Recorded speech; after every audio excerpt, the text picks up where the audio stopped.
So after many, many months of waiting and waiting and waiting, it's finally here, you guys. It's game week, a game week that actually counts.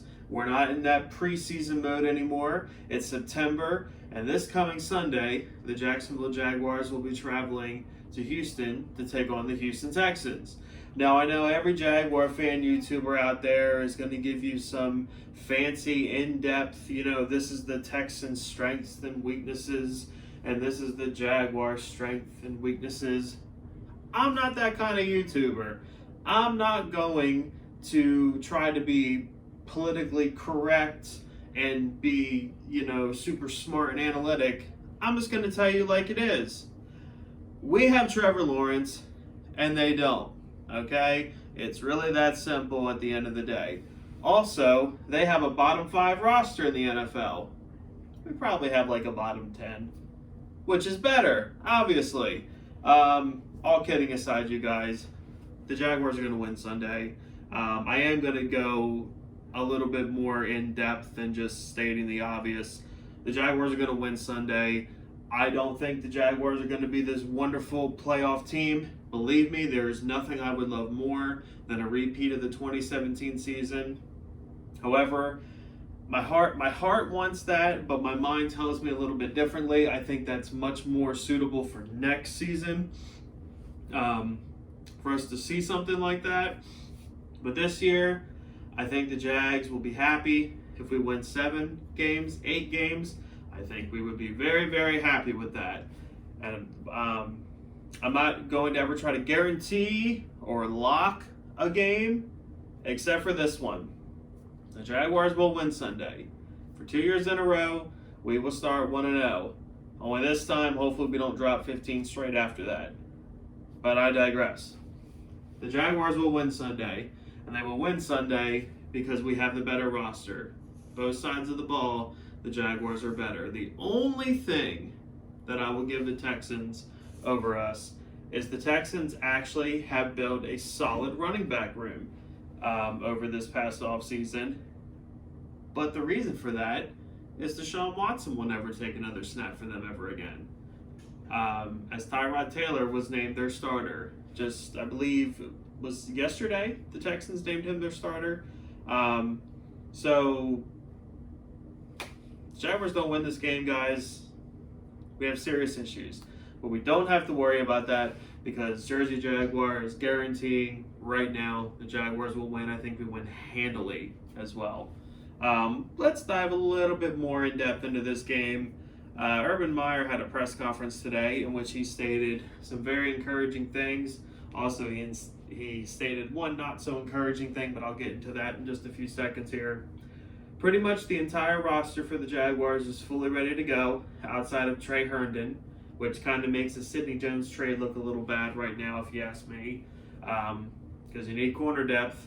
And he said that Tyson Campbell, although he isn't fully recuperated, isn't fully 100%, he should be ready to go on Sunday, and that Sidney Jones is pretty much the only player on the roster that isn't ready, especially since the Jaguars yesterday, they promoted A.J. Cann up from the COVID list, which means that Trevor Lawrence, for the first time, will have the entire starting offensive line in front of him against a Houston Texans team that no longer has J.J. Watt and doesn't really have a whole lot of other pass rush to help.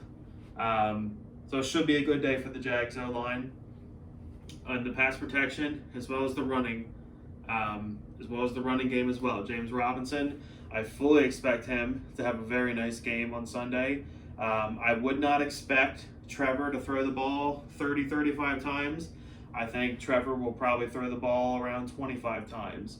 I think James Robinson and, unfortunately, Carlos Hyde will probably see a lot of the offensive reps because I think the Jaguars will be able to move the ball a lot in the ground game, which is great because Trevor Lawrence can roll out and play action, and he can throw the ball to none other than Mr. DJ Chark, who practiced today. And Coach Urban Meyer said that he looked very good in practice today. He feels a lot better now that DJ's out on the field. Looks good, building that connection with Trevor. And things are looking up, you guys.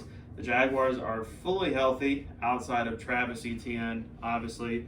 Unfortunately, very, very sad day still. Still not over that. And Trey Herndon, which honestly really isn't that big a deal, especially considering that the Texans' big wide receiver signing this offseason that I saw was Jalen Camp, our 6th-round pick rookie that we drafted and then didn't even make the 53-man squad, our practice squad. So there you go, Houston. There's your prize. There's your guy. So the Jaguars should not have. Okay. I'm not going to say the Jaguars should not have any problem winning this game because it is the NFL, and on any given Sunday, the Colts were 11-5 last year, and the Jaguars, the only game they won was Week 1 against them. Okay, Week 1 is always the weirdest week in the NFL. But at the end of the day, the Jags had the better coach. The Jags had the better quarterback, even though he's a rookie. Do you have any confidence at all if Tyrod Taylor's your quarterback? I don't. And I know if you ask every Houston Texan fan, they'll tell you the same thing. They have no hope. We have hope. I'm not wearing the hope shirt today, but if I was, I would show you hope. We have hope. They don't have hope. Therefore, we win, they lose. It's pretty simple. So the season's here, and I'm excited. I know you're excited as well. Like, subscribe. The Jaguars are going to win on Sunday. Go Jaguars. On Wednesday or Thursday, one of those 2 days, I'm going to, and this is going to be a weekly thing, I'm going to be dropping my first video in this new series called Bold Predictions. Every week, I'm going to make a very bold prediction for the offense and a very bold prediction for the defense for the Jaguars. And I want you guys to drop in that video on either Wednesday night or Thursday night your bold prediction for that specific week. And it's going to be something that I'm going to keep throughout the entire season. I think it'll be fun. Be engaging with other Jaguar fans out there. It's kind of what I'm all about. I'm hoping to, got to build that audience, got to build the fan base. Let's go, guys. It's here. Football season's here. Also, I just wanted to say real quick, if you're a subscriber of mine, and if you are not subscribed to the YouTuber called Jags Fan Cave, you should subscribe to him because the guy knows what he's talking about. He loves the Jaguars. And him and I have done a couple videos over on his channel. So if you enjoy my content, okay, you're going to like the 2 talks that we did. So go over to his channel, Jags Fan Cave, follow him on Twitter, all that good stuff, because his content is really good. If you love the Jags and if you hate the Titans, you'll enjoy it. Have a great day.